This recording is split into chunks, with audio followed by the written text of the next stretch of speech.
ఈ చిన్నపాటి కర్ర ముక్కని చూస్తున్నారుగా మీరు? ఒక వృక్షం నుంచి ఇలాంటివి లక్షల ముక్కలు లభిస్తాయి. అవన్నీ కూడా అగ్నిని ప్రజ్వలింపజేయగలవు.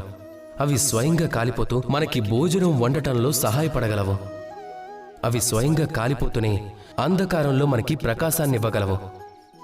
ఒకవేళ మనం దీనిని వ్యతిరేక దిశలో చూసామంటే ఇలాంటిదే ఒక చిన్న కర్ర ముక్క ఒక చిన్న నిప్పు కణంగా మారి తనతో పాటు లక్షల వృక్షాలను కాల్చేస్తుంది.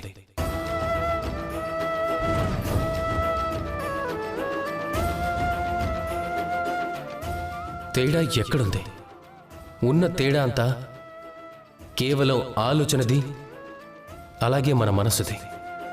ఒకవేళ మనసుని చల్లగా శాంతంగా ఉంచుకోగలిగితే లెక్కలేనంత మందికి వెలుగునివ్వగలం.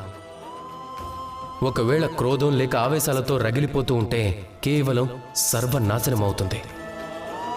కనుక నిర్ణయం మీదే. రాధాకృష్ణ.